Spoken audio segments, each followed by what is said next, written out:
You know it to be dangerous. Cool. Thanks for letting me know that.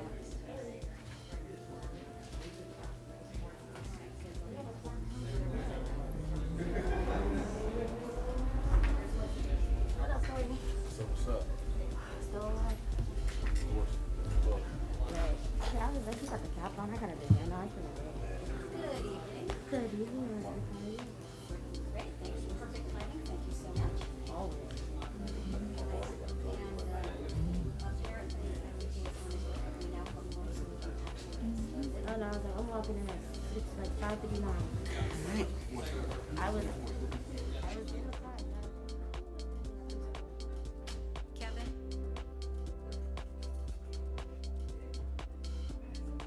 Oh, okay. That's fine. I just was looking at that one. Oh, there's an video. Awesome. Oh, thank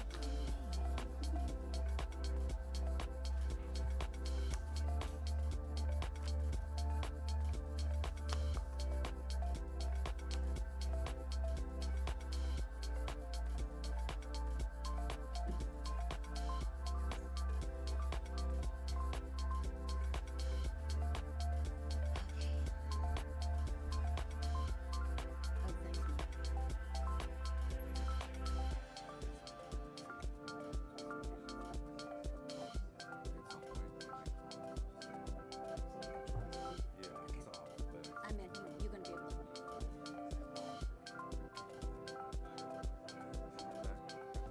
You do your thing.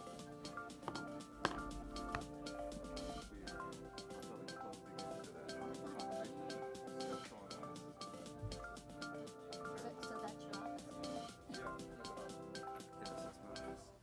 These are terrible. You and your backpack. It's ridiculous. I don't see the red light. Thank you. All right, good evening. I'd like to call the Thursday, July 14th, 2022 Tacoma Public School Board Directors Business Meeting to order. And if you wouldn't mind, please stand and join me in the flag salute. I pledge allegiance to the flag of the United States of America and to the republic for which it stands, one nation, under God, indivisible, with liberty and justice for all. Okay. Tacoma Public Schools acknowledges that we are on the traditional, ancestral, and historical lands of the Puyallup tribe of Indians. We honor with gratitude the land itself and the Puyallup tribe. This acknowledgement serves as a first step in honoring our nearest tribal neighbors and partners who have inhabited this region since time immemorial, and to whom we give thanks for allowing us passage to their lands. We shall intentionally create inclusive and respectful partnerships that honor Indigenous cultures, histories, identities, and socio-political realities. And I'd like to ask our brand-new General Counsel, Malik Bedro, to please call the roll. Absolutely, thank you. President Bumbright, Here. Director Leon, Here. Director Stroger, Here. Director McElroy. Here. We have quorum tonight. Thank you, and welcome to your new role and to the DS. Thank you. All right, and I'd actually also like to welcome our new Deputy Superintendent, Lisa Nolan, who is sitting in for the superintendent tonight. And congratulations on your new position and welcome. So excited about our new ever-evolving team. All right, so let's move on to item number 5, the adoption of the agenda. Do I have a motion? I move to adopt the agenda. It's been moved. Second. It's been moved and seconded. Any comments or suggested changes? Hearing none. All in favor say aye. Aye. Any opposed? Any abstentions? We have an agenda, 4-0. All right. Tonight we have, it's a special evening tonight because we actually have three separate public hearings that are going to be contained within this board business meeting. And so I will call into order each one separately, and we'll have the public, if they're here to speak on that topic, speak, and then we will close out that public hearing and open up the next one. So the first one is item 6.1, notice of public hearing to declare as surplus and authorize the sale or lease of school district property at 1818 Tacoma Avenue South. So on this, this public hearing is now called to order. And the district has determined that the property commonly known as the Willie Stewart Academy, located at 1818 Tacoma Avenue South, is not needed for district purposes in the foreseeable future and will not be required for the district's long-range planning for capital facilities. The Willie Stewart Academy program will be moved into the ground floor of the district's 9th and Broadway building in downtown Tacoma, which also houses some of the School of the Arts classes and Tacoma Online. The district is recommending to surplus with intent to sell the property of 1818 Tacoma Avenue South. And at this time, the district will hear public testimony related to the surplusing and intent to sell of the property of 1818 Tacoma Avenue South. So please limit your comments to just this matter and to keep the comments no more than 3 minutes. But before we do that, I'd like to introduce Alicia Lawver, who is going to be sharing with us, our strategic planning team is sharing with us some background and details. Thank you, Director Brombright. Just really briefly, as we go into today's hearing about the school district property at 1818 South Tacoma Avenue, this is an opportunity for public comment prior to the board's consideration of resolution to surplus the property and give the district permission to market the property for sale. Currently, the site is home to the Willie Stewart Academy, which is moving to 9th and Broadway, which will be alongside the Tacoma Online program and the School of the Arts. If you can move it to the next slide. One moment.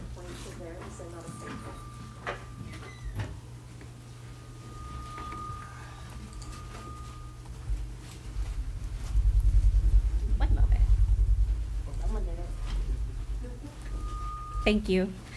This right here is a quick look at where we are in the surplus and sale process.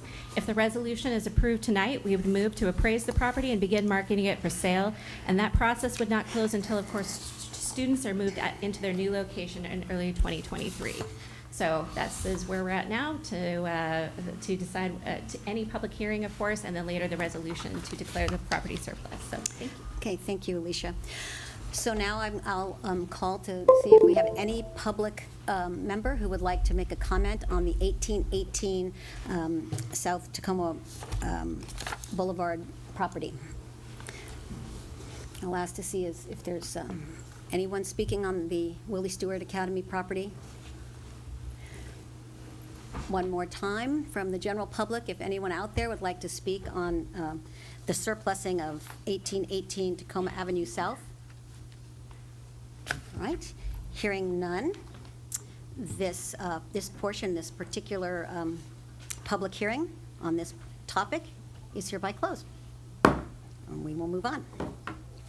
And as Alicia mentioned, later on in the agenda, we will be addressing these with resolutions after that's done during the business meeting itself.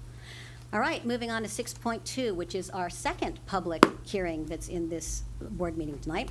I'm calling to order a notice of public hearing for the impending sale of school district property, Galt Middle School. So now we're calling that meeting to order. The district, I'm getting good at this. The district has determined that the property commonly known as Galt Middle School at 1115 East Division Lane is not needed for district purposes in the foreseeable future and will not be required for the district's long-range planning of capital facilities. In April 2022, the district advertised a request for the proposals to purchase and develop the Galt Middle School site. Through the process, has identified the Chafee Building Group as the recommended buyer. The district is proposing to negotiate a purchase and sale agreement with Chafee Building Group for the sale of Galt Middle School. At this time, the district will hear public testimony related to the negotiation of a purchase and sale agreement with Chafee Building Group for the sale of Galt Middle School. Please limit your comments to just this matter and to keep the comments to no more than 3 minutes. Again, prior to doing that, we are going to look to Ms. Lawver for some detail. Thank you. As you mentioned, today's hearing regarding Galt Middle School campus is regarding the district's recommendation of the Chafee Building Group to purchase and develop the property. In April, the district put out a request for proposals to purchase and develop the Galt Middle School campus. The only requirements were that the original historic structure needed to be part of the project and that the proposals meet minimum price articulated by state RCWs. In May, we received 3 qualifying proposals and scored them based on experience and qualifications, finances and feasibility, and the proposed use and community benefit. We also sought public comment on the proposed use and community benefit portion of these proposals. After scoring the proposals, the Chafee Building Group became the recommended team that we are proposing to enter into negotiations if tonight's resolution is approved. Okay. And here is a quick slide to look at where we are in that process. If tonight's resolution is approved later in the meeting, we would move forward to negotiating a purchase and sale agreement with the Chafee Building Group, after which we would come back for a final public hearing and board consideration of that purchase and sale agreement, likely in early September. After that approval, we would go into a feasibility period prior to closing and transfer the property, during which time the Chafee Building Group would work to negotiate a development regulation agreement with the city that would include more detailed plans and additional public outreach before the property changes hands. So this is where we're at today, so thank you. Okay. So we actually received a good deal of written comment about this process, which I think were gathered not so much in pertaining to tonight's final decision, but public input on the various proposals that were shared. Am I correct? We had about 169 comments on each of the proposals, as well as a handful based on our recommendation tonight, and I know you have commenters here tonight as well. Right, thank you. And having read every single one of those comments that was given to us in our agenda, I was really impressed by the time that the community took and the honest and thoughtful, evaluative comments and some really great ideas that I know will be part of the negotiations ongoing. So thank you to the public that provided written testimony. So now I will turn it over to Malik Benro, I guess, to call the public who wants to speak on this topic only. Yes, and as a reminder, the board has provided time on the agenda for members of the public to comment during this public hearing. Comments should relate to the items within the board's jurisdiction and being discussed during this portion of the hearing. Board members will not normally respond directly to each of the comments, but all commenters should know that their comments are important and will be addressed. The first speaker we have is Julie Murphy. Okay.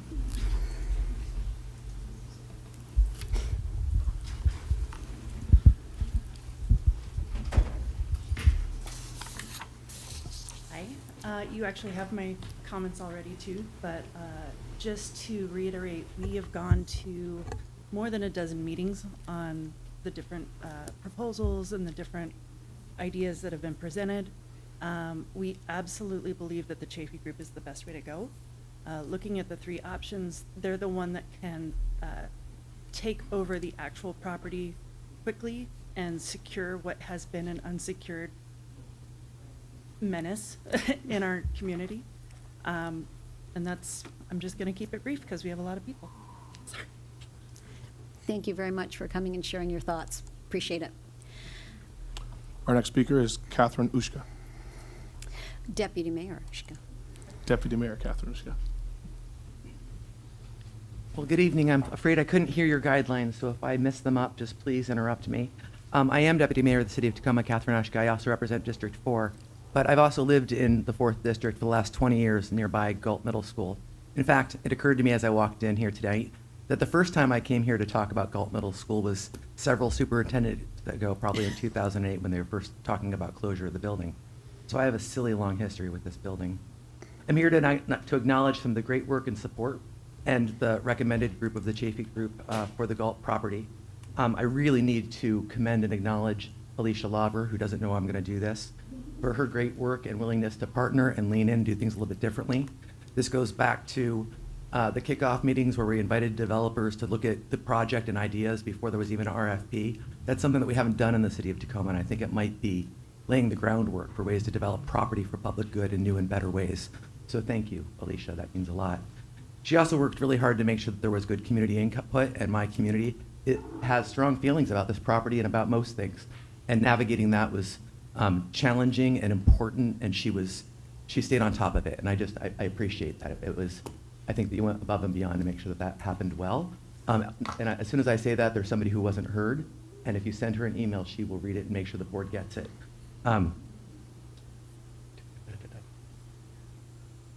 All right. So you've heard before, and you know already that this property has been a challenge for everybody that lives around it for at least a decade. Literally, I have stayed up more at night over this issue than any other issue, just as a resident of Tacoma over the last 20 years. So I'm looking forward to how we move this forward. I'm excited that you have a DRA in place to make sure that we have things in place before ownership's transferred. We really want to make sure that we get it completely over the finish line. The finish line is that this excellent organization provides a tremendous asset for our community. And I say that because we've had other experiences where something happens in the universe, and even the most excellent people have challenges. As an individual and I can't speak for the city, but I can speak as deputy mayor, if there's a way that I can help along the way to ensure we get across that finish line, I'm here to advocate with you, and I'm here to work with you. And I want to make sure that you know that and that my neighbors know that as well. And I just think this is funny to say, and I'm saying, the reason I'm saying that, although it might be obvious, is that like everything that could go wrong with Galt always has. Like the electric being taken out the night that taking out the ENACT board members' electric when they were going to do the Zoom meeting to talk about Galt, like the fire last week, right? If it can go wrong, it does. Let's do everything that we can to prevent it, and let me be here to help. And again, you know now that I support this group, and thank you for the opportunity to speak. I hope I didn't break any rules. No, thank you, Deputy Mayor, and we're going to hold you to that. All right. All right. Our next speaker is Lynette Shate.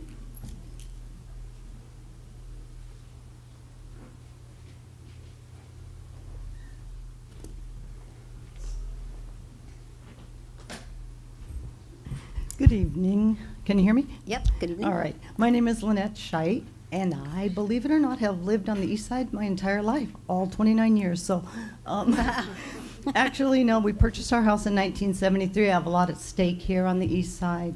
So, I am also president of the East Side Neighborhood Council, president of Dome Top Neighborhood Alliance, started a community garden, worked 12 years at McKinley Park to bring it back to life. I do have a lot at stake. I want to stay here. I want to enjoy my neighborhood. I also would love to thank Alicia Laver.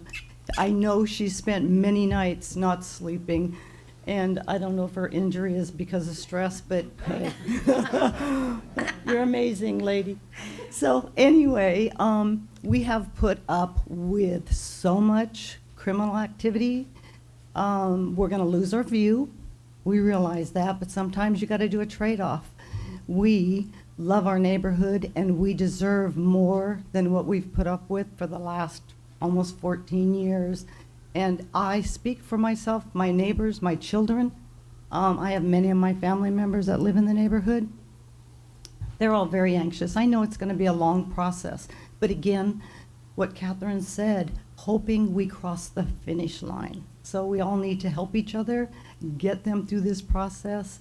I believe it is what we deserve. I believe that this neighborhood will prosper because of Chafee Group.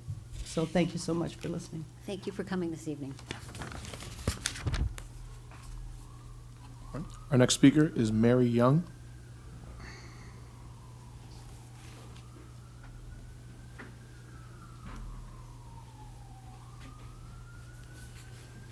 I too live across the street from the Galt Field. Can you? Yeah. Oh, I'm sorry. Perfect. Thank you.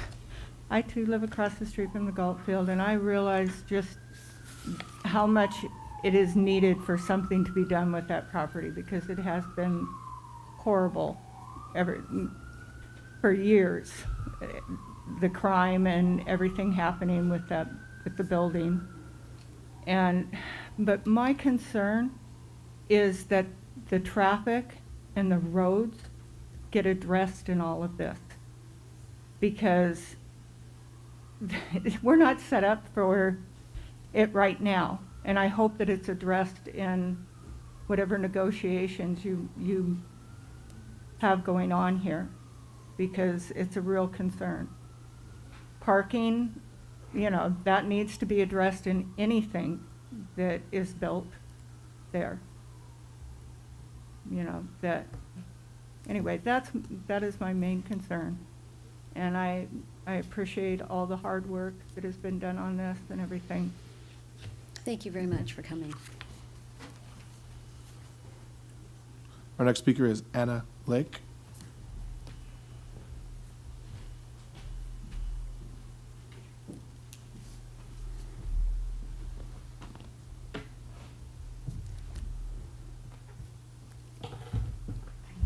Tall here. Okay, can you hear me?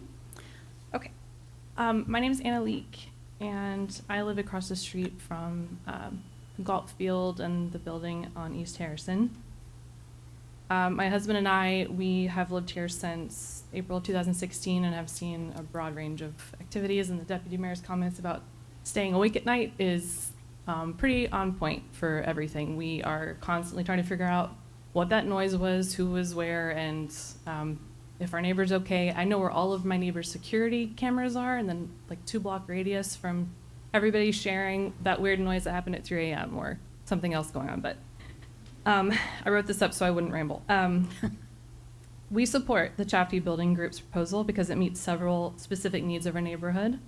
Their proposal accounts for the Galt School, additional housing, a grocery store, and most importantly, an understanding for the infrastructure needed for this project. More importantly, I know the comments about parking were raised, and we've asked that question multiple times and have received very well thought out responses from the Chafee Group. Over the past few years, the bizarre activities surrounding the school and the condition of the building itself has become an unwanted example of the neglect of our neighborhood. The building deserves to be preserved, and the neighborhood deserves to benefit from those changes. Like I said, the grocery store and everything, we believe, will support that. While I do have mixed feelings over losing the field as an open green space, the community we have, the communication that we have received from the Chafee Group has helped us see the potential for the growth that I think a lot of people, especially in this room, we have lost hope of seeing any progress. So thank you for your time and the consideration. Thanks. Thank you for coming. Our next speaker is Evan Smith.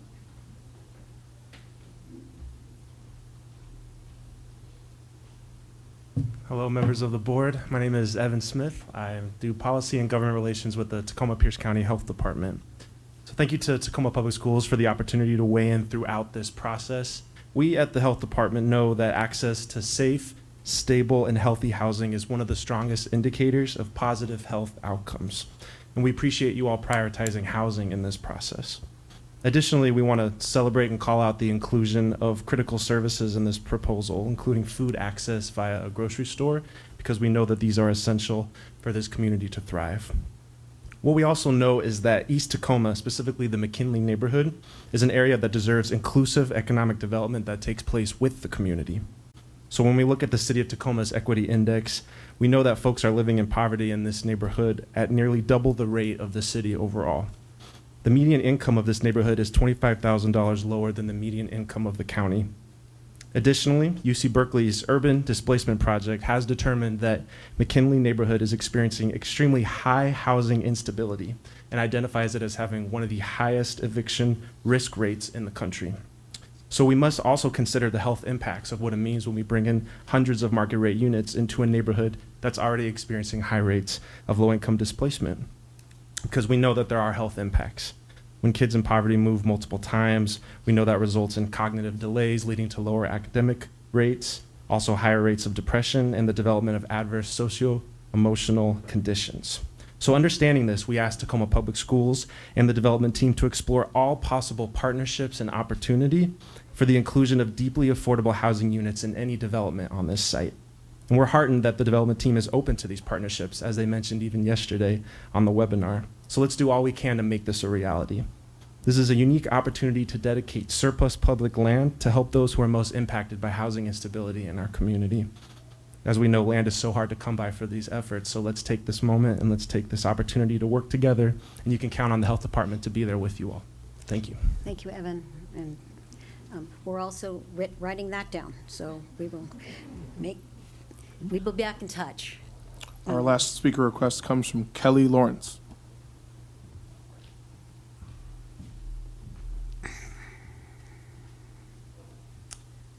Good evening, Board President Bonwright, honored board members, and Superintendent Garcia.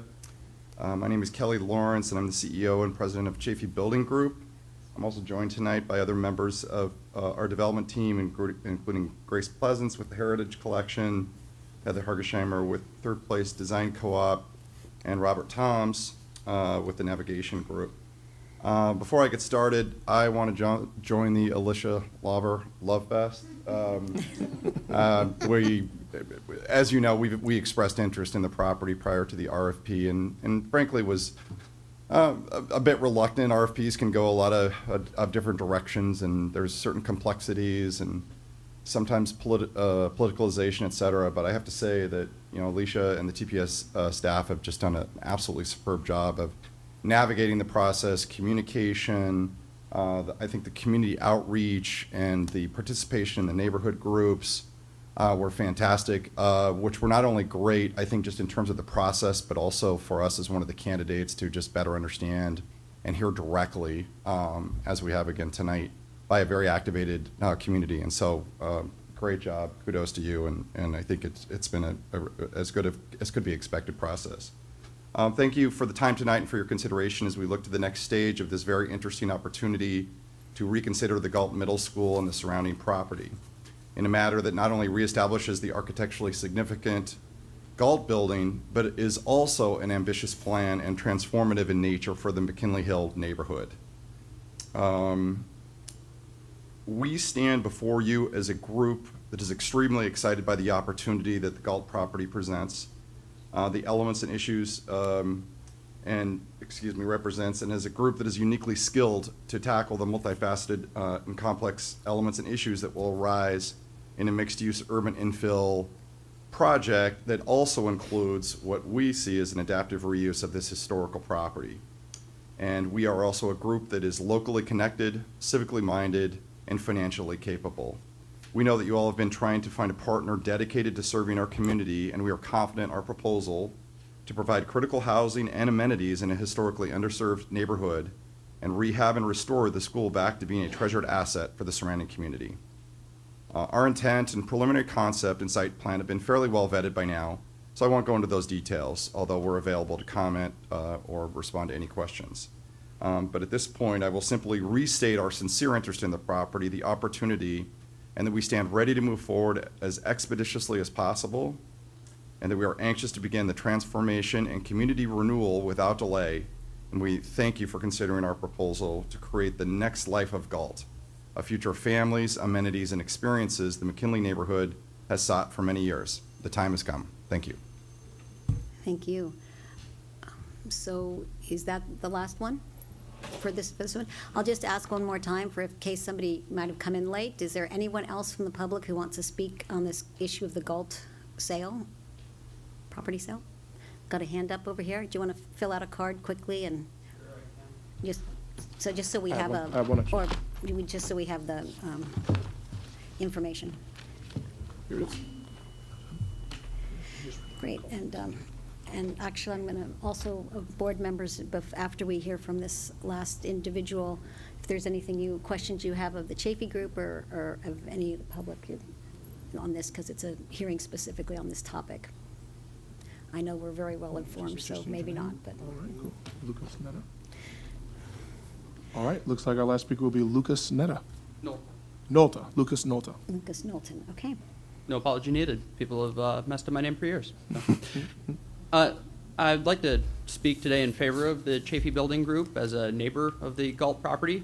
I'm a lifelong resident of the city of Tacoma and have lived in the East Side neighborhood since about 2014.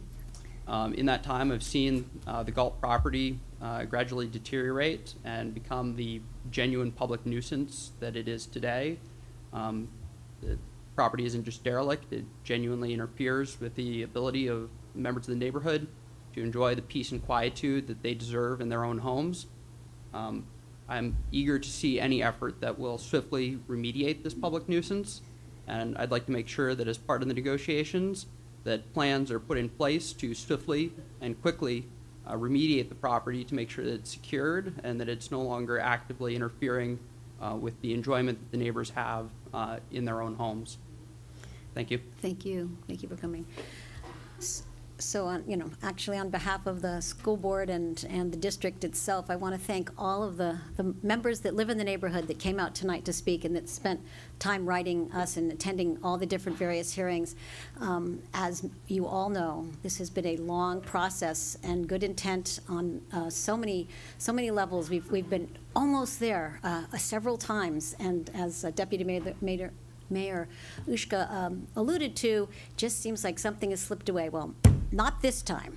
So we're all in this together, and we've heard you, and we agree. This is what we want for this community. So thank you for being patient and for stepping up and doing this together, because it is a community effort. And to the Chafee group, if we do pass that tonight, we are truly a partnership, and we will be in this making sure it happens. So thank you for everyone. Now I'm going to ask any members of the board that have any questions or comments. Yep. Director McElroy. Just a comment. My uncles, cousins, and many people in my family graduated from Galt, so we were also, like, as a family, kind of sad when it closed. As a child, I spent my evenings there. My mom ran a program called Family and Schools Together inside of that campus, and it meant a lot to come to the east side of Tacoma in a food desert and provide dinner to families. And so I'm just really appreciative that you guys took the effort to bring in groceries to the east side of Tacoma. It's been a food desert for decades, and just the fact that it was even a part of your plan, that really touched me as a kid serving dinner to other kids, and now knowing that there's going to be access to food in the east side that's like available for neighbors. People can walk there. That will really change a lot of lives. So it just meant a lot to me personally. So thank you. Anyone else?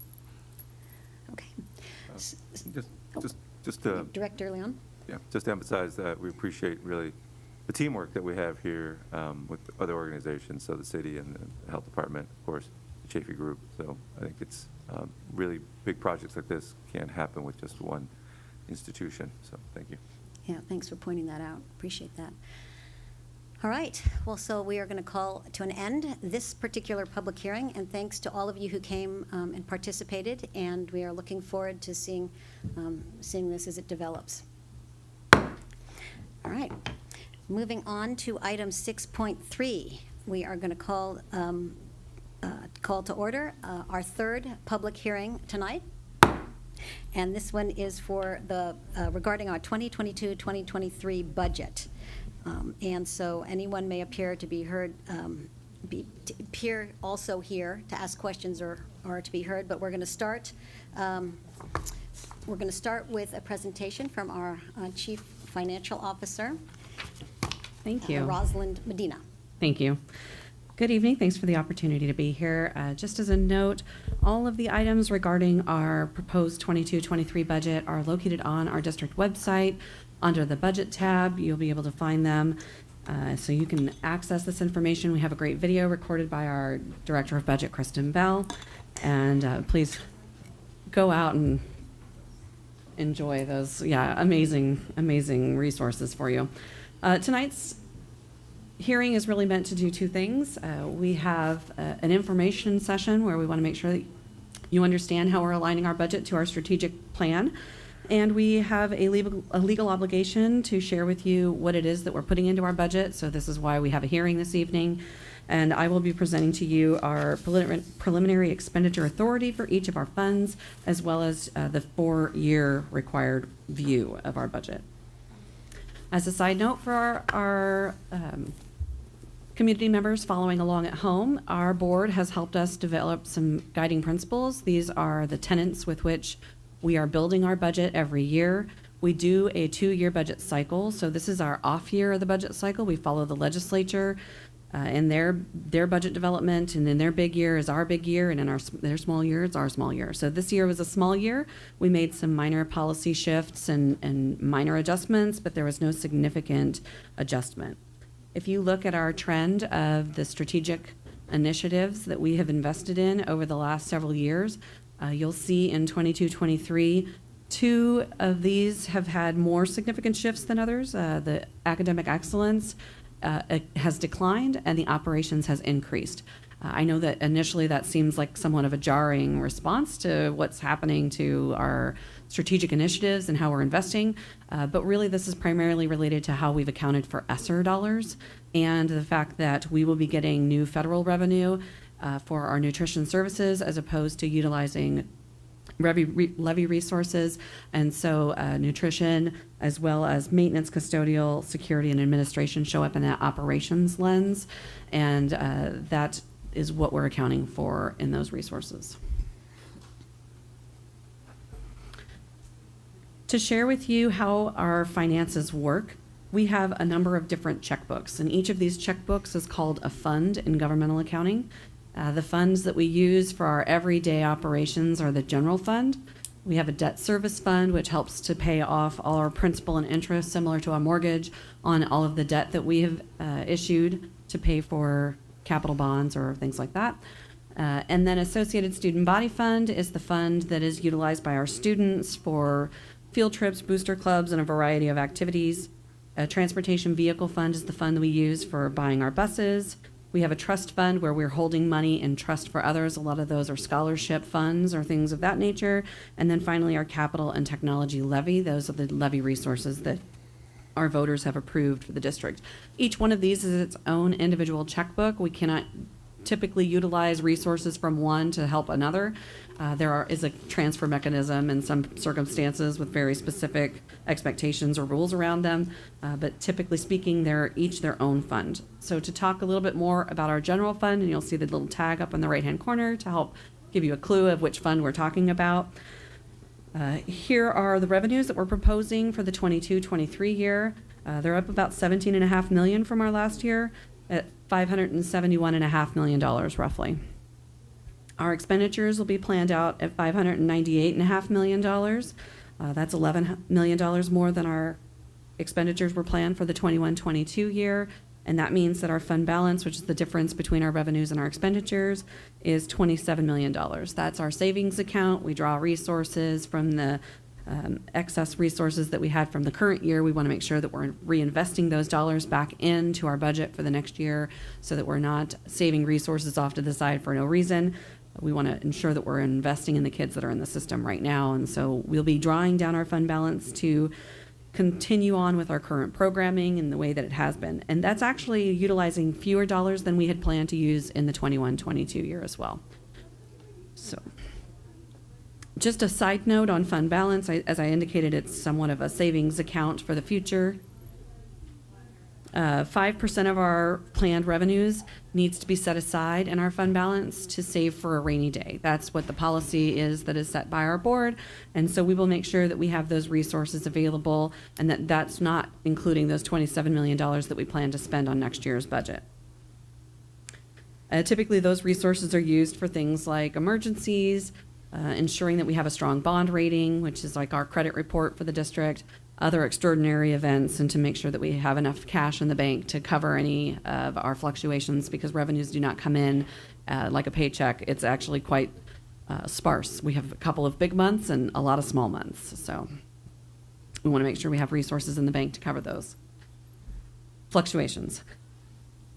Just a graphical representation of what the $571.5 million of revenue looks like.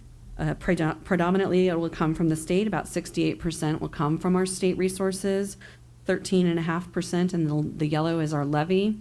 Our federal dollars, excluding ESSER, is around 6% of our budget.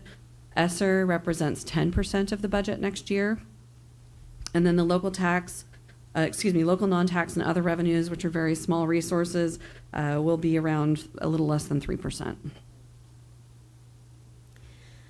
Can I just take this opportunity to thank the voters in the city of Tacoma and their surrounding district area, because you'll see here how much we depend on the local levies and the bonds, which you'll see later. The bonds are in a different checkbook, but to provide the education that we need to fully serve our students and their needs. So if you ever wonder where that money went that you voted for, you're looking at it. So thank you all for supporting schools.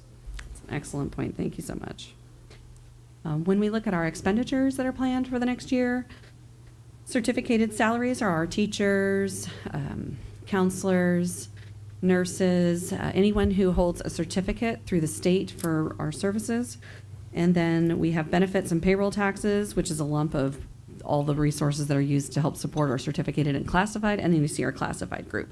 We're budgeting right now for 79% of our resources next year to go to staff and salaries.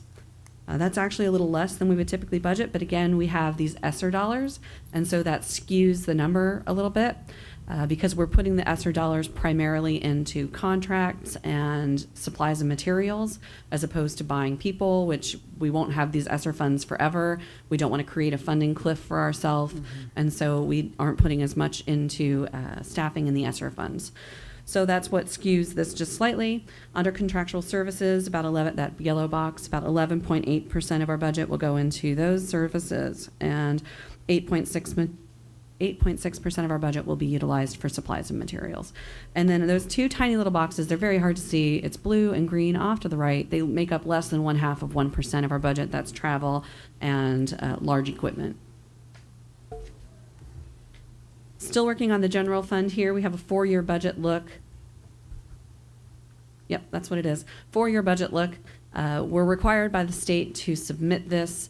We really are not attuned to being able to say what things are going to look like 4 years from now. We've done our best. But I don't think that we should be held accountable to this because there really are a lot of variables that go into this. So what you'll find is that the 23-24 budget declines significantly. That's due to the fact that our ESSER resources are a variable, and so we will be making sure that we do not budget for ESSER any more than what we actually have available to us. We won't know what we have available to us until we finish out this year, and so that's the significance that you see there. We also have a philosophy that our expectation is that we're going to live within the means that we have. Our expenditures are meant to balance to our revenues, and so we submitted a balanced 4-year budget here outside of year 1, which is our anticipated spend of fund balance. Moving on to our other funds, what you'll find in our debt service fund, we currently have just under $1 billion of debt that has been issued. And we had in Director Bonbright's fashion, we had an amazing bond that we issued last year for $535 million that's being used to refurbish and to rebuild a number of our schools, as well as help to support a number of activities that are capital related, like safety and security measures and things of that nature. And so we are utilizing those resources very well. We're anticipating that we will be paying back about $69 million of our debt over this next year. And so we've built a budget for that. And that's the principal and interest that I mentioned earlier. In our ASB fund, those funds that we're holding on behalf of our students, about $4 million sitting in that fund, and they're exclusively distributed based on how the students determine that those resources need to be distributed. In the transportation vehicle fund, we have planned expenditures of about $800 million. That's to purchase 6 buses. And in capital and technology levy, we will be buying computers for replacement of all of our laptops for our kindergarten through, I can't remember what age, but our lower grades will be getting new computers. So that's included in there, as well as all of the building and refurbishments that we will be doing, and that's in $143.7 million that we have planned to spend in the next year. We also do a 4-year budget as required by the state for the other funds, and those are illustrated here. My final slide for this evening is a note that we have all of this information out on our website. It was available from June 30th till now. It will still be out there. If there are additional comments or questions that people have regarding our budget or our planned uses for 22-23, we are super excited to answer any of those questions or hear any of those commentaries.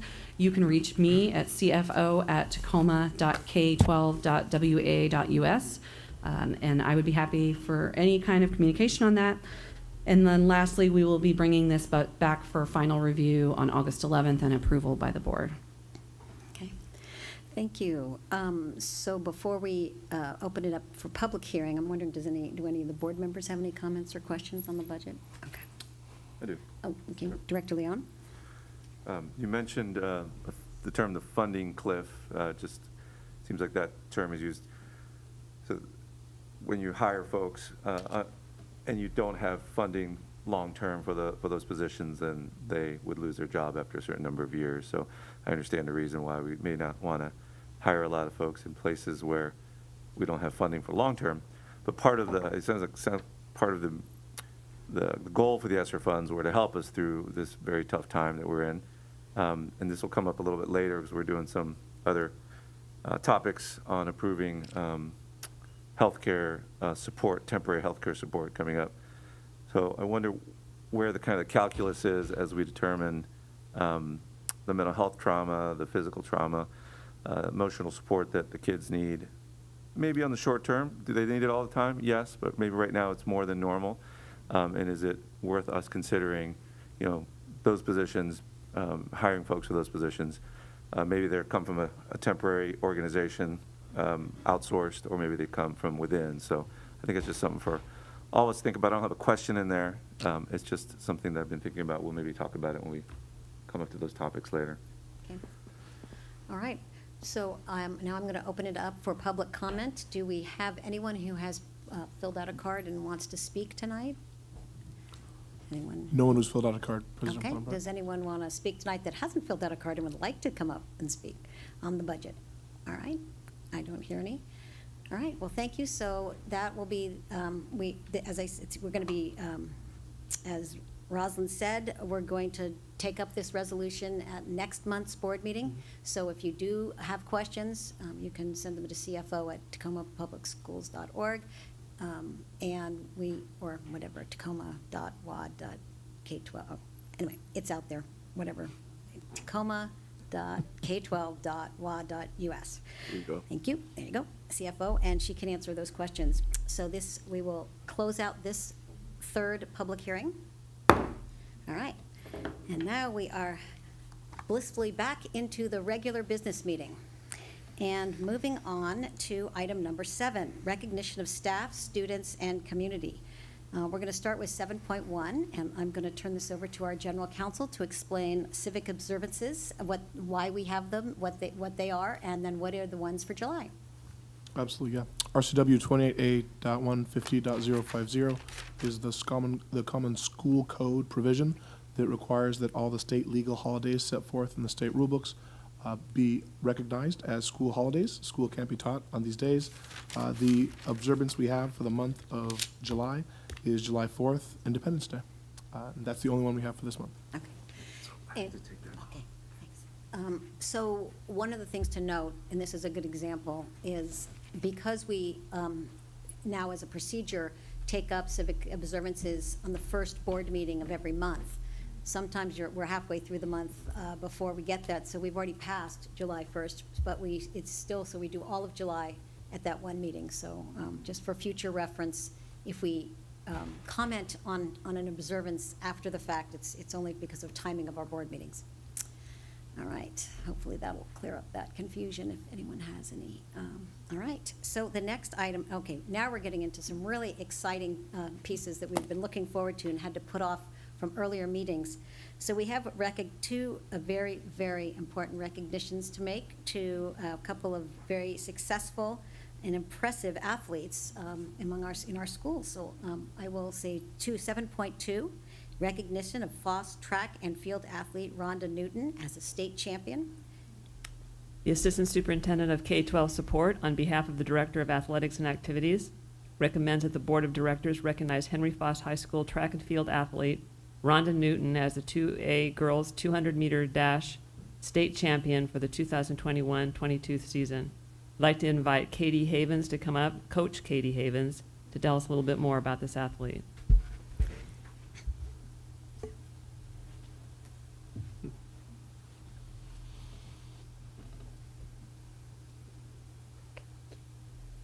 Hi, I'm Katie Havens, head girls track coach at Foss, and Rhonda has just been an absolute joy to watch compete this year. She came in at our league championship meet. She came in first in all of the events that she competed in, the 100, the 200, and the long jump. At our district championship meet, she finished first in the 100 and the 200, and then at state, she finished first in the 200 and third in the 100. And she also competed on our 4x400 meter relay at state as well. And it's just been so wonderful to watch her. She's such a talented athlete, and she absolutely is well deserving of this recognition. So I think one of the things that's interesting, if I understand this right, you're a SAMI student, or you were a SAMI student, you graduated, right? So, and this is just an example about our alternative high schools that are specialty high schools that you can, but they don't offer team sports, generally speaking, at those schools, but you can then go with your home school to play a sport. And this is someone who worked hard at her high school and then went after school to a different high school to compete. So it just We really lucked out.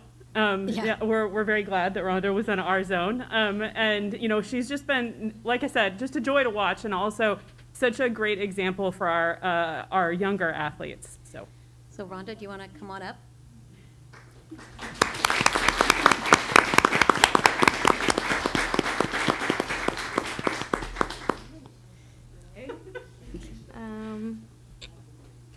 Well, thank you guys so much for this opportunity to be here. I really appreciate it.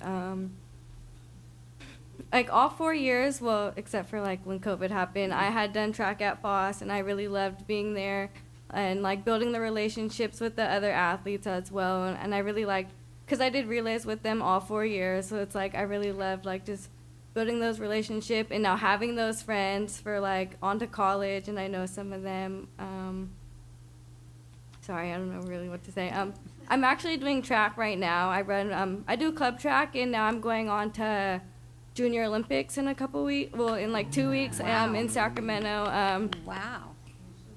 Fantastic. Yeah, Jaden's also going too. Not gonna leave that out. All right, Yeah. his moment is coming too. Yeah, I just like, yeah, we really just worked really hard to be here, and now we're like going to show our talents off at like nationals and getting to compete with these other athletes. And I just feel like I did work really hard for this, because last year I really was not as good as I am now. Like I wasn't like never running these times, and then since I did club track, so I was just working on it for a whole year, and I got better. So I just love to see how all my work put in and how it came out. Yeah, I was noticing in this history of how you know your races that you kept getting a personal best, and then the next race was another personal best, and so it shows your commitment. And I also know that as a SAMI student that you gave an equal commitment to your studies and are well respected at school. And so congratulations on your graduation and on moving forward. And you said you're going to college? Yeah, I'm going to UW Seattle, and I'm also going to be running track there. Woohoo! So watch out for her name. Okay. Thank you for coming today. Of course, thank you. Do we have some? Yeah, oh yeah. Why don't you come on up and, oh God, and we can shake hands, or I mean, you know, fist bump, do whatever. Oh, we cut the ribbon together. Oh, that's right, I remember that. Go that way. The COVID elbow. Thank you. That's right, the day after she won the state championship, she came and we did a ribbon cutting at the Owen Beach, the opening of that, and she spoke to the group, so that was pretty exciting. That was my big All right, thank you so much, Rhonda, and we wish you the best. Item 7.3, recognition of Silas track and field athlete Jalen McCabe as a state champion. Woohoo! So come on up, Jalen. Oh, go ahead. The Assistant Superintendent of K-12 Support, on behalf of the Director of Athletics and Activities, recommends that the Board of Directors recognize Silas High School senior track and field athlete Jalen McCabe as the 3A boys 110-meter high hurdles state champion for the 2021-22 season. I'd like to bring up Principal Bernadette Ray and her team. Oh, and her team. Team of one, I guess. Bernadette. Okay. Good to see you, Bernadette. Thank you. Awesome, thank you. Good evening. My name is Cameron Rogers, and I'm the head track and field and football coach at Silas High School. I'm here to recognize and honor the outstanding achievements of Jalen McCabe. Jalen is the consummate hurdler. Hurdles are often used as metaphors for the adversity that we encounter in life, and to overcome something strenuous or difficult is to get over that hurdle. Jalen's career at Silas was the perfect reflection of a true hurdler and why we are here to recognize him today. His freshman year, Jalen was a top-ranked hurdler in the league by the end of the season. At districts, he fell and broke his elbow in a race. Through the pain, Jalen got up and finished the race, not to be deterred. He missed qualifying for state because of a hurdle. Jalen worked hard not to experience the same fate his sophomore year, but as we all know, the pandemic had other plans. Thwarted for the second year in a row, Jalen's championship aspirations were prolonged.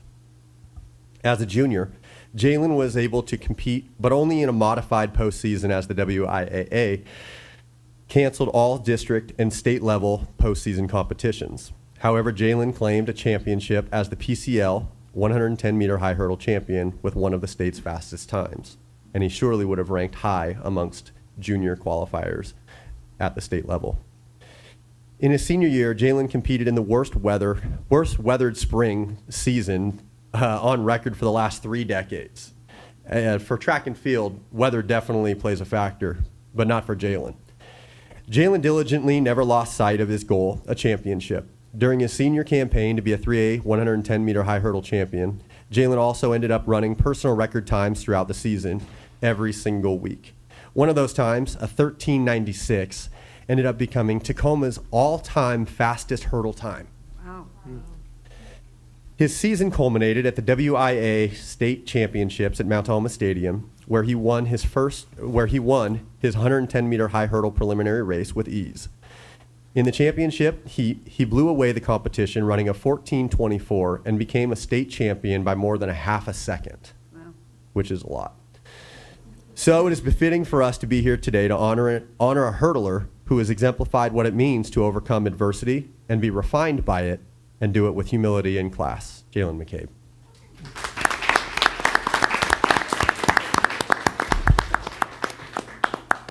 Come on up, Jalen. Jalen, come on up. Yeah. So, interestingly, in the background that we had on you too, I love this piece. It said individually that you scored 24 of the 28 points scored by Silas High School, and you contributed the 4 remaining points during the 4 by 1,000 meter, and that if you'd been your own team, you would have finished 8th place in front of 40 other schools. That's my favorite quote. Anyway, so. Okay. I don't even know what to say. Thank you for the speech, especially. Thank you for all the coaches. I've had so much support this year, more than anything, especially through all the hardships of, as you have already said, COVID. It was a real problem. And then, obviously, once 11th grade year, it was clearing up, but it was such a short season, so I didn't really get to live my track career that I wanted to have happen. So I was so happy when my 12th grade year we could have a full season, especially that I saw a bunch of new faces on the track team, a lot of old faces also, and I saw so many people having fun, and I was just so happy that I could have a track team again, especially that in 9th grade I didn't get to finish it. So I'm really glad I get to finish it this year, and I got to see everyone improve. I saw new hurdlers, so I got to teach them what's happening so I could see Silas go on and on with their hurdlers. So I'm really happy about all that's happened, all the support that my family, even my friends, that they always came to so many of my track meets. I got all the support from my coaches. They were always there to help me in practice and everything. So I couldn't really ask for anything better from the Silas track team, track coaches, and staff. It was such an amazing experience, and I'm so glad I got to experience it. Well, thank you for being such a model. And congratulations and good luck in Sacramento. That's pretty exciting too. Yeah, come on up. You can go in the front. If it's probably well. All right. It's probably easier. We'll just fist bump. Yeah, thanks. It's easier on for sure. Yep. Looking forward to reading all about it in the newspaper or watching it on the TV. All right. Thank you, and thank you to all those that supported these 2 great athletes. One more round of applause. Woo. All right, item number 8, Superintendent's report. There is none tonight. Item number 9, staff report to the board. Student Information Systems Replacement Update. Mr. Edmond coming up to give us that.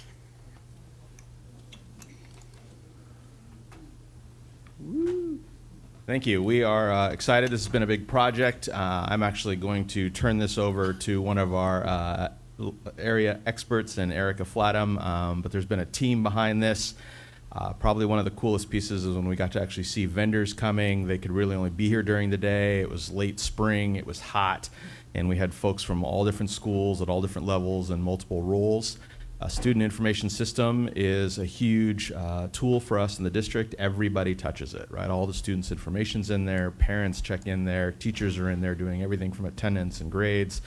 Our nurses and health support, incidents, it's on and on and on. So we know it's a big project as a whole. We know it touches a lot of folks, and it's going to take us a long time before we go live. And so Erica Flatham, our Assistant Director here of Student Information Services and Enrollment, will walk you through it. Thank you. Bring it down. Thank you, Zeke. So it's been a busy couple months as we've worked on this. So I just want to let you know that we wanted to have a more modern and user-friendly and intuitive system that, like Zeke said, is going to be critical to the operations and success of our district moving forward. We want something that's going to serve the needs of everybody, students, educators, and families. Improved accessibility and enhanced functionality. So our current system, eSchool Plus, has taken us about as far as it's going to go. So it's time to look for something new. We want to be able to increase efficiencies, automate some manual processes, and move to a more user-friendly system. We want to transform, ultimately, how students, educators, and families engage with and use the system. So why are we doing it? We might be a little bit crazy, but our current student information system, eSchool Plus, has been in place since 2012. It's 10 years old, which is kind of old. We purchased in 2018 a separate enrollment system to bring us out of the paper world, but unfortunately it never really fully integrated with eSchool Plus. There's some slight disconnects and delays. So our key goals and success indicators are really going to be a feature-rich and fully integrated system. So it's basically all in one. We want to have ease of access, more functionality for everyone that uses it, students, educators, and families. We want applications for students and families to be able to easily and seamlessly monitor their achievement. And we want to have a system that's vendor hosted so that it can cut down on some of the hardware, software, and staffing costs it takes to keep those things running on premises. So this is just kind of a quick glance at our RFP timeline. I told you it was a busy few months. We started in March with a very large RFP that a dedicated team, and I'll let you know who that was here in an upcoming slide, took a lot of time to review and score. And then we moved into the second phase where we brought some vendors in to demonstrate, as Zeke mentioned. It was one of the unusually warm days in the spring. And then we had a functional sandbox that we could actually put hands on and do a little bit of testing. Out of that, we had a handful more of deep dive sessions with vendors. We continued our sandbox testing, and we promoted one vendor on to evaluations and reference checks. And so that kind of brings us to where we are now. And this is just sort of a prettier slide of that. But what it does give you is that in our first phase, we had 5 initial vendors: EduPoint, Focus, Power School, Tyler Technologies, and WSIPSI. And off the top of my head, I don't know what that stands for. We took 3 of those vendors and brought them in to do the demonstrations and provide a sandbox. That was EduPoint, Focus, and Power School. And at that demo, we had 19 educators from across TPS, and it was really great because it was in the middle of the day, so people devoted some extra time to come hang out with us at PDC and watch some pretty riveting vendor demos. We also had 8 scoring committee members, and many other staff were able to watch, whether in person or virtual. And the outcome of that, one final vendor, EduPoint, was brought forward into the reference check phase that we just completed last week. As I mentioned, our scoring committee, Zeke Edmond and Ed Grassi at the cabinet level. We had additional help in technology services from Ron Tiedemann and Jeff Ball. Myself, Kaylin Kinney, a member of my team. Paul Elliott, who's the assistant principal at TOL, and Tim Chalberg, who's a teacher at Lincoln. And so again, just a high-level timeline of kind of what's brought us, or what we have coming up. We are hoping to get a contract award and board approval August-ish. It's going to take us about a year to do this work, so it's going to be eventful. We're going to work on system integration. Staff training, we're going to start in the spring. We're going to continue into the fall, and in reality, we're going to kind of keep going after that. Next July is when we're targeting to start to be just about ready to go live with the completion of all the migration and all the implementation. And depending on how everything goes, we will be live, if not July, then August of 2023. And this was just a recap of the RFP timeline, so you can see a little bit more in detail what we've been up to for the last few months that has brought us to today. Great. Do any members of the board have any comments or questions regarding this process, the system? Erica, thank you. We were You're very welcome. thorough. Thank you. Appreciate it. All right. Thanks so much. We will wait to hear back what we need to do next. All right. All right, so on to item number 10, members of the board, public wishing to address the board. School board members encourage public participation. Your civil input is appreciated. Board members will not respond to your comments during the meeting. The superintendent or designee will follow up with you after the meeting if action is needed. Instead of speaking at the meeting, you may also send an email to the board at board@tacoma.k12.wa.us. Please contact the board office in advance of the meeting for disability accommodations. We have two versions. Option one is written comment, and as far as I can tell today, we've had no written comment for items on tonight's agenda separate from the public hearings.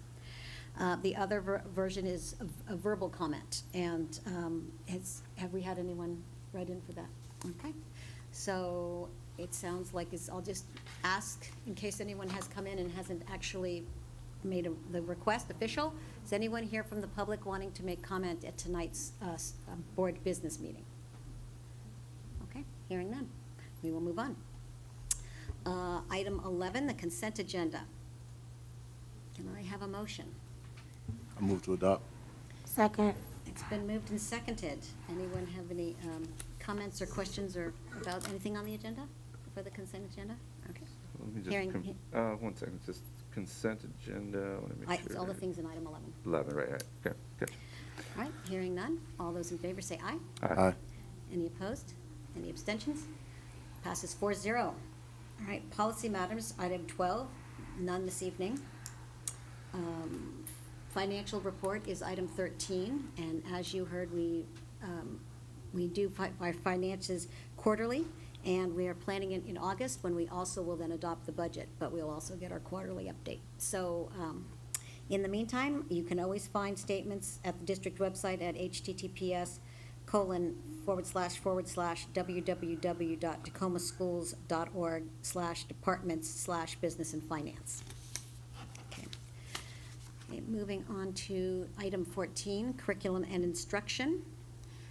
14.1, approval of contract number TSD-22-139 between Black Lake Camp and Tacoma Public Schools, August 30th, 2022 to September 4th, 2026.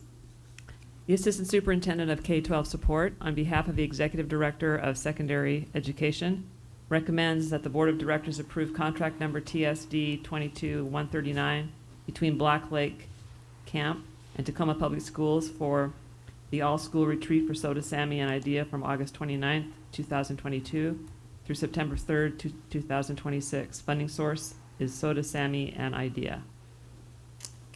I move to adopt item 14.1. Thank you. Second. It's been moved and seconded. Any questions or comments? Hearing none. All those in favor say aye. Aye.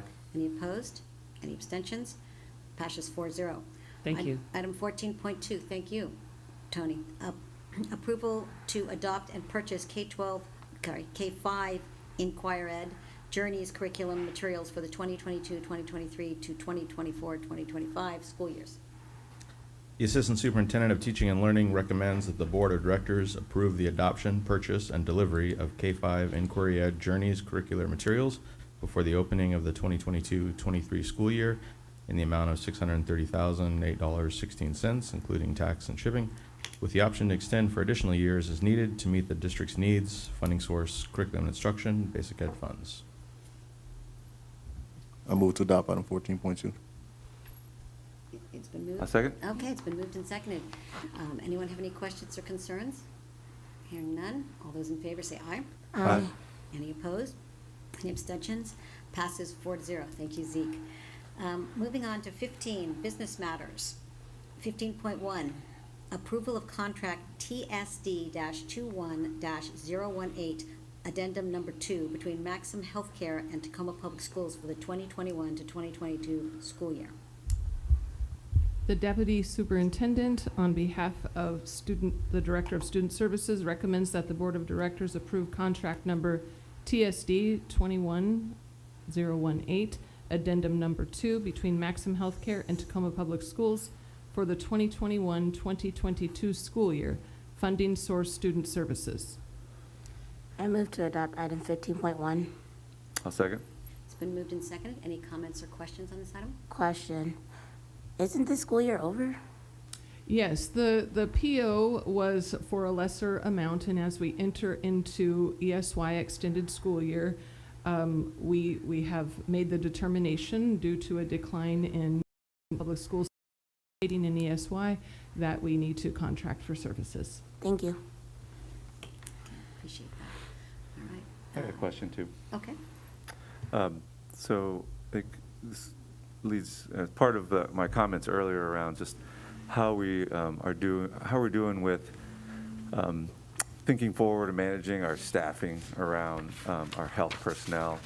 I know that we were able to hire some extra counselors this year for mental health at the all levels, and that was wonderful. My question, I've got several of them here, but I wonder, and I think the person in charge of this department is not here today, so maybe we can get some of these answered later. But some of the issues around not having our full-time staff take care of all the kids' needs may be multifactorial, right? Difficult to hire staff, I think you just mentioned. Is it probably always difficult to hire staff? It's been more difficult the past 2 years as there's been a shortage of at least nurses. Support professionals that are behavioral technicians are some of the titles that are in this item. I think the importance of continuity of health is worth discussing. Just having a same person at an institution, at a school for a number of years, they get to know kids pretty well. I think it's important to think about that in the calculation. If we were thinking about having more long-term nurses that work for us versus contracting out. I know we hire some of these contracted nurses, they stay with us, but I wonder if that's the best model. I mean, these are micro decisions that are up for your department. I'm just wondering about them, and I'm just with regard to the kids' well-being, also the staff's well-being. We've gotten, I check in with the nurses often when I go into the building. That's one of the places I always go to. So I hear a lot of good things, but also issues. We've received letters from the board from several nurses with some concerns. I won't go through all of them now about some of these topics on the demands put upon them and the transferring and moving around nurses and temporary nurses and how that's affecting kids. So with regarding the contract amounts, this one, let's say for maximum is $700,000. There's another one coming up later that's for $300,000, and this one for $700,000 has like 19 behavioral technicians, 11 nurses, 15 educational supports professionals. Does that mean, are those full-time FTEs? Are they just as needed? Do we pay that amount up front and then we draw down from that throughout the year? Or Are we committed to that amount? We go over it sometimes. There's a lot of smaller questions here, and I don't want to take too much time, but I am wondering about just how these calculations are made.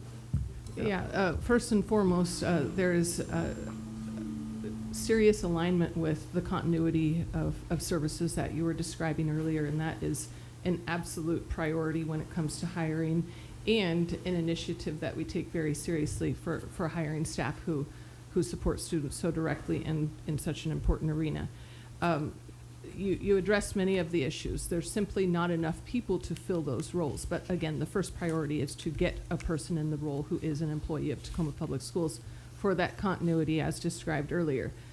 However, some of these, you asked the question about ongoing or situational, temporary. Some of these are temporary and are due to a current need in an IEP or a need that's situational, and the number of individuals that you described related to education support professionals, behavior technicians, or nurses, that ebbs, flows, and varies. So while there are numbers attached, it's not a guarantee that those numbers will be used. I mentioned earlier that we had a lower amount previously. That's because we didn't hypothesize that we would need to use this many, but we're coming today for this addendum to increase that amount given the ESY needs and given the situational occurrence of current IEPs and what's needed to finish this out. And can you just say what ESY is for? Thank you. Extended school year opportunities for students to continue through the summer. Thank you. Yeah, answer a lot of questions. A little follow-up. Pre-COVID, did we use the same amount of outsourcing, health support, or are we using more now? Great commentary. That's a great question. That's part of the reason that the PO was decreased, because when we went into remote, the need didn't exist as greatly as it does now. So then you begin to track your new baseline and make some decisions. And with your support, we have been able to hire more health professionals in the schools, whether it's related to specific health needs, COVID support, et cetera. So that support is appreciated. And what discovery has been made, and I do believe that it's because we're beginning to right size and re-examine that baseline. We need to elevate those costs and get staff in. And in this case, the ESY makes an impact, the extended school year.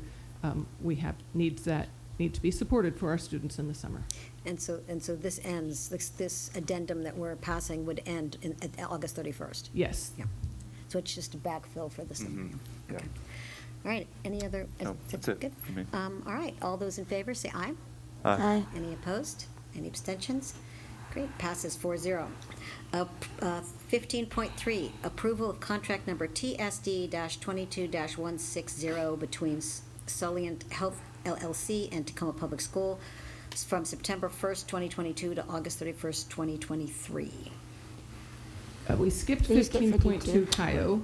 We did, didn't we? 15.2, approval of contract TSD 22159 between Kaio Autism Therapy and Tacoma Public Schools, June 21st, 2022 through August 31st, 2023. Sorry, thanks for the catch. The Deputy Superintendent, on behalf of the Director of Student Services, recommends that the Board of Directors approve contract number TSD 22159 between Kaio Autism and Tacoma Public Schools from June 21st, 2022 to August 31st, 2023, funding source student services. Do we have a motion? I'd like to make a motion to adopt 15.2. Second. It's been moved and seconded. Any questions or comments on this item? Hearing none. All those in favor say aye. Aye. Any opposed? Any abstentions? All right, passes 4-0. Now, item 15.3. Approval of contract number TSD-22-160 between Solient Health LLC and Tacoma Public Schools from September 1st, 2022 to August 31st, 2023. The Deputy Superintendent, on behalf of the Director of Student Services, recommends that the Board of Directors approve contract number TSD 22-160 between Solient Healthcare LLC and Tacoma Public Schools from September 1st, 2022 to August 31st, 2023, funding source student services. I move to adopt 15.3. Second. Third. It's been moved and double seconded. Any questions or comments on this one? Hearing none, all those in favor say aye. Aye. Any opposed? Any abstentions? Passes 4-0. Item 15.4, approval of contract TSD 22-154 with College Board for the 2022-2023 school year. Anybody? The Superintendent of Teaching and Learning recommends that the Board of Directors approve the College Board contract TSD 22-154 in the amount of $203,462, funding source assessment. I move to adopt item 15.4. It's been moved Second. and seconded. Any questions or comments on this one? This one breaks down barriers. So thank you again. I think we've already talked about it, so I'm not going to go into it a lot, but this funds SAT and PSAT for kids in our district, which is a barrier, and we broke barriers. So thanks for the work. Thank you. Okay, hearing none. All those in favor say aye. Aye. Any opposed? Any abstentions? Passes 4-0.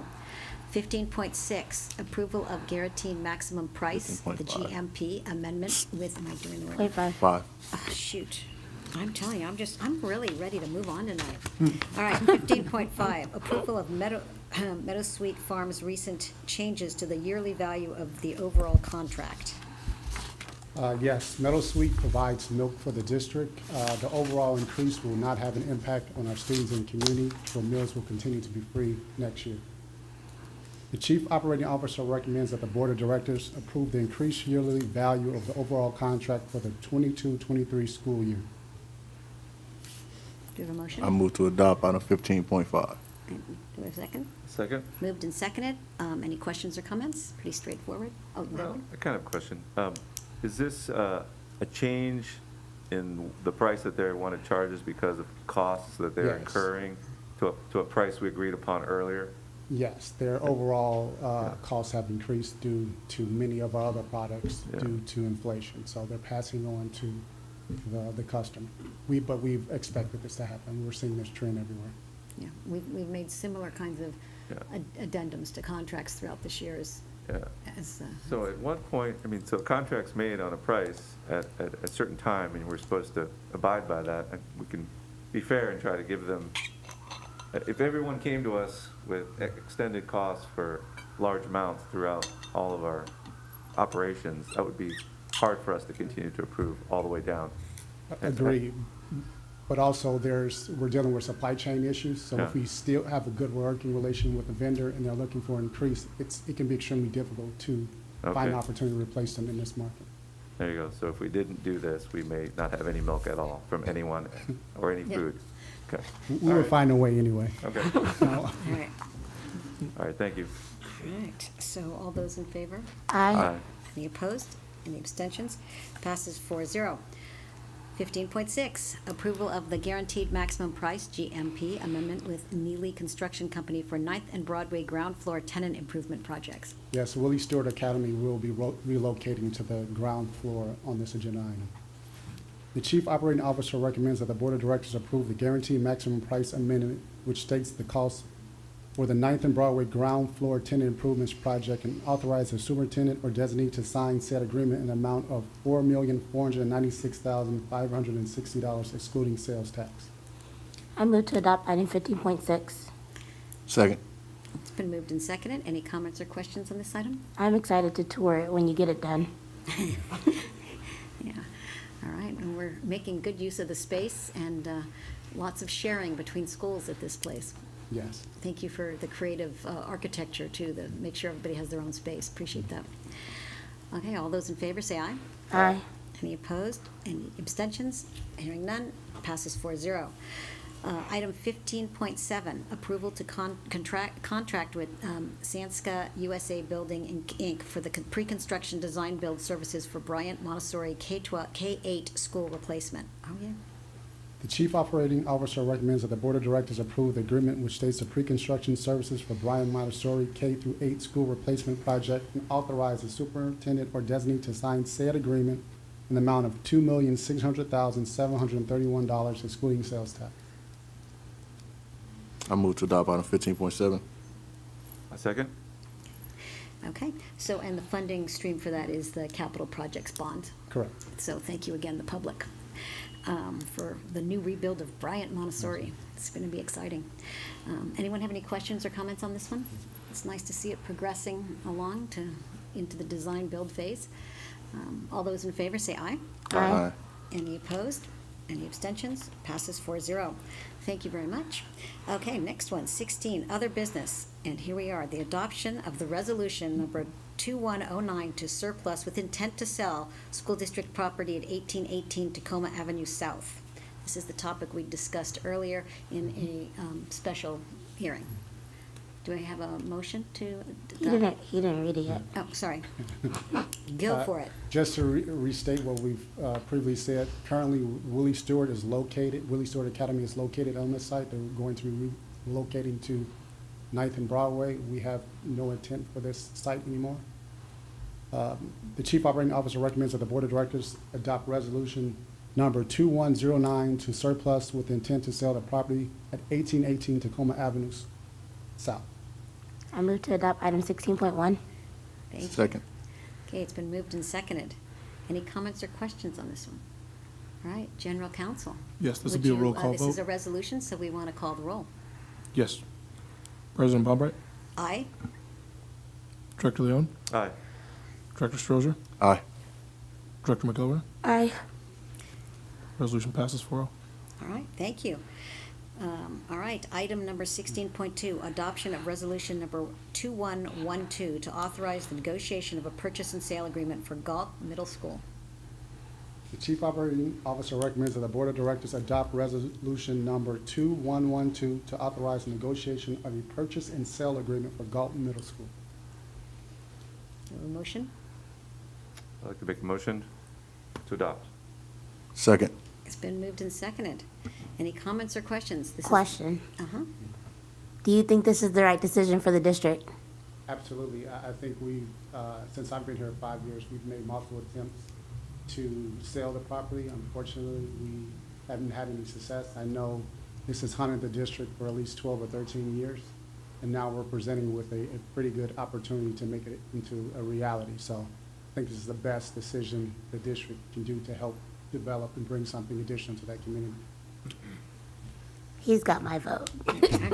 Awesome. So General Counsel, again, the resolution, so we'll have to call the roll. Yes. President Bombright, Aye. Director Leon, Aye. Director Strozer, Aye.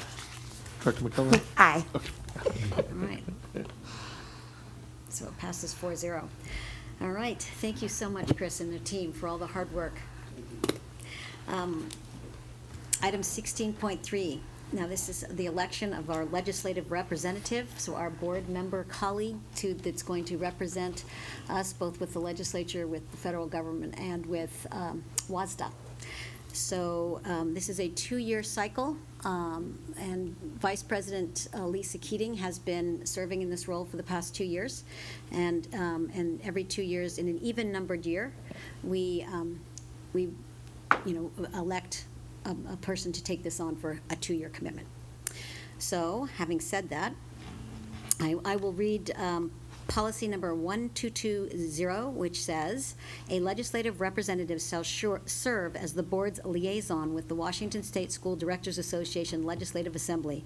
The legislative representative shall assume office July 1st in an even year for the 2-year period. The legislative representative shall attend Washington State School Directors Association assemblies, convey local views and concerns to the body, and participating in the formulation of state legislative programs. The legislative representative shall also monitor proposed school legislation and inform the board of the issues. So now I am going to call for nominations to the position of Tacoma Public Schools legislative rep. I'd like to nominate the Vice President, Lisa Keating, to continue on in this role. Okay, I'd like to second that nomination. great, thank you. Okay, we've got one nomination. I'm just going to ask, is there anyone else who wanted to be nominated and wants to nominate anyone else? Okay, I just have to say it 3 times. So are there any more nominations for this position? That's time number 3. Hearing none, we have a roll call vote then. Correct. All right. President Bombright, This is, and I'll say what it's for. So this would be, we are now voting to have Lisa, Vice President Lisa Keating serve for another 2 years in this role. Okay. to elect you. Yeah, you're But- appointing her. Aye. So, President Bombright? Aye. All right. Director Leon, Aye. Director Strozer, Aye. Director McElroy? Aye. All right, so that's 4-0. Thank you, Lisa. Yep. And she actually couldn't be here tonight because she's on a business meeting out of the state. But we are very happy that she's willing to do this again. She's excellent at it. And we deeply appreciate the hard work she's put in for the past 2 years. So kudos to Lisa and It would thank you. be funny though if she didn't know and we just were all just doing nominated her. it. She's not We here. just like doing it. Yeah. Yeah. You've got an interesting sense of humor.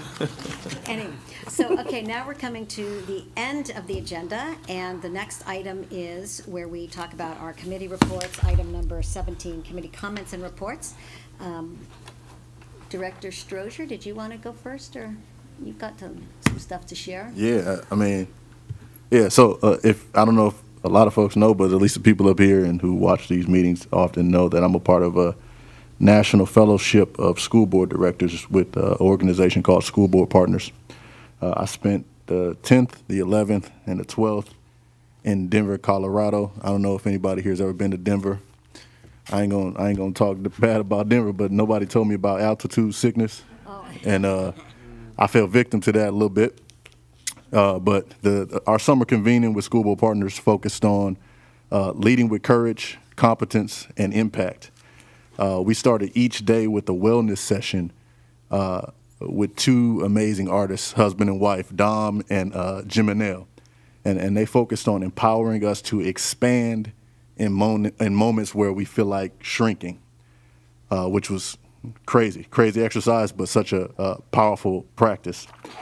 Some of the presentations and sessions that I participated in this past weekend were leadership and budgeting for equity and engagement, strategic financial decision-making and communications to increase student achievement, student-focused governance, and finally, leading for equity in complex systems focused on targeted universalism. So I received tons of resources, spent time in good company, but I can't explain how grateful I am for that extended network of like-minded individuals. Most importantly, though, I left Denver, although sick, feeling empowered, confident, and feeling like I'm in the right space. I'm right where I need to be to impact students. So I'm ready, recharged, ready to continue this good work. So it was a good investment to go, time well spent, and yeah, I'm back. That's it. Fantastic. Thanks for sharing. And I know you always bring to our retreats and other times that we have conversations, you always bring the lessons learned, and you do a great job of sharing what you learned from your colleagues from across the country. So we're proud of you to have you there. So thank you, Director Strozier. Anything else? Okay. Which one wants to go next? You want to go next? Okay. I guess you're elected, Director. I'm just dying of, man, it's hot. First, it's hot. Second, I work 11-hour days, so I'm just hot, and I'm going to just push it out. There's a lot of stuff going on in the community over the summertime. Metro Parks is putting on a lot of events, and then just a reminder, like National Night Out is coming up in August. Mosaic Fest is coming up in July. Mosaic Fest used to be Ethnic Fest, changed the name. Tacoma people got mad. The Taste was in Puyallup, but things happen. So just lean into community this summer, like get together, spend time, get to know your neighbors. I love Safe Street. I know you partner with them and work with them often, and they came and were explaining to me more about National Night Out and its importance and like getting to know your neighbors in your neighborhood. I'm in my neighborhood council, so if you live in Tacoma, you should get involved with them as well. All the neighborhood councils in the city have open board positions, but also they have membership drives that we're pushing out for every community, so that if you live in a community, you can join a neighborhood council. A lot of the people here tonight are from the East Side Neighborhood Council, and that's how they got involved, and that's how they understood what was going on. That's why they were here to speak. So sometimes you feel left out or you don't understand what's going on in the city. It's just a smaller group and a way to understand what's happening in your community. So I encourage everybody, it's summertime, we're already hot. Hop on a Zoom, make a phone call, be a good neighbor. That's it. Thank you. Director Leon. Yeah, just thank you for talking about Safe Streets and the National Night Out. I think weaving that into the night out, getting to know your neighbors is actually a pretty critical piece in just having folks get along with each other. There's a lot of violence out there. There's a lot of gun violence, unfortunately.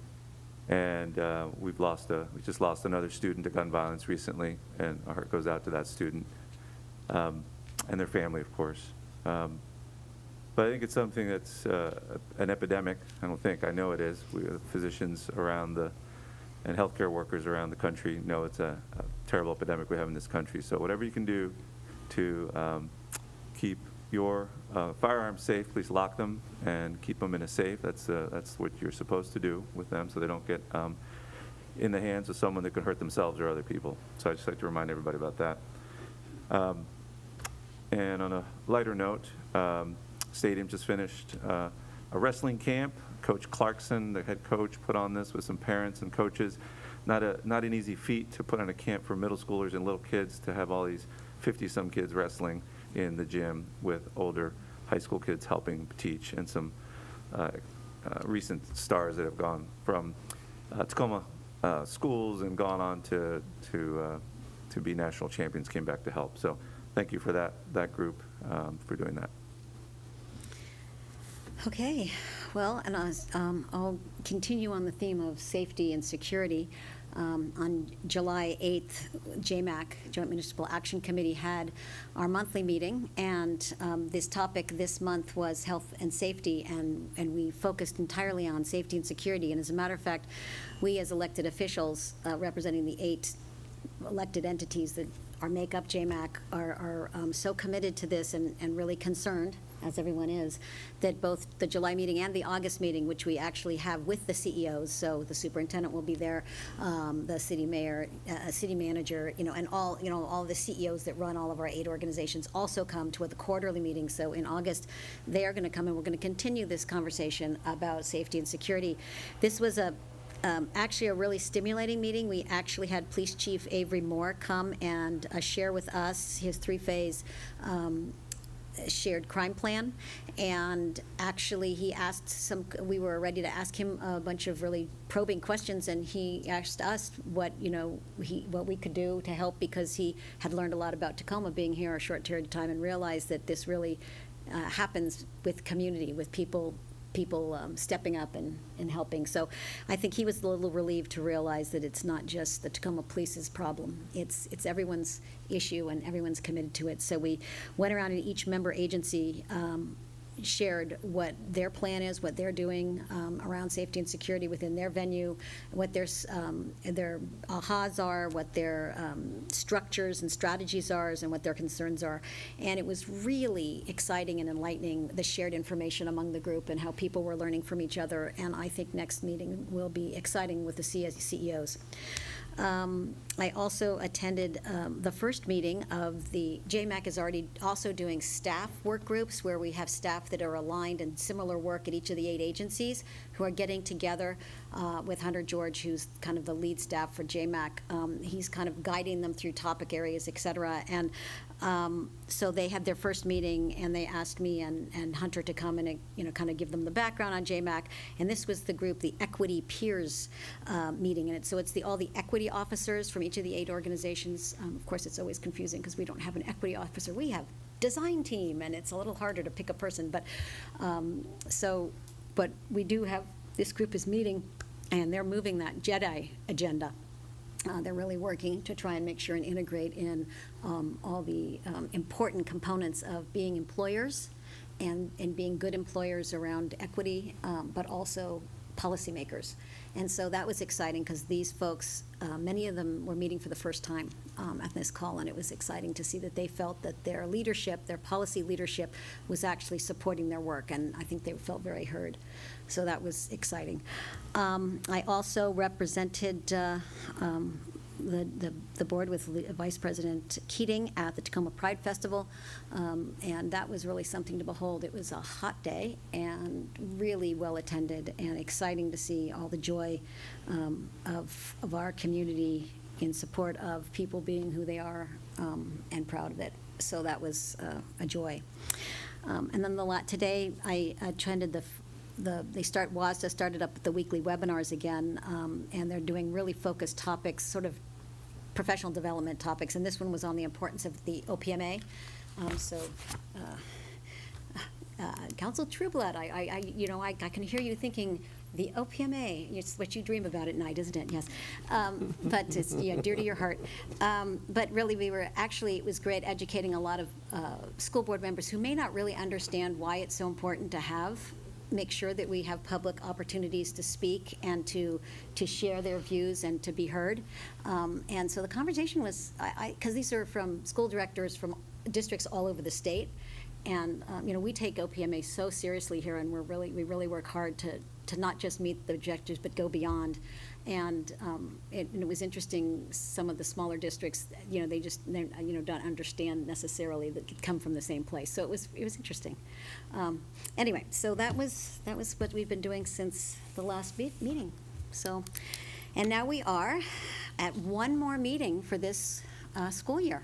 Next month, August 11th. It's going to be, got a lot on that plate. We're going to adopt our budget at that meeting, and I'm sure we'll have lots of other exciting things to address last minute for the school year. And then the one after that will be September 8th, which will be that first full week of school, so kind of exciting. So we will hope everyone has a safe and happy rest of their summer. And we will see you all back here on August 11th for the next official business meeting. And unless anyone has anything else to add, this meeting is adjourned. Hey, Renee, I have a question.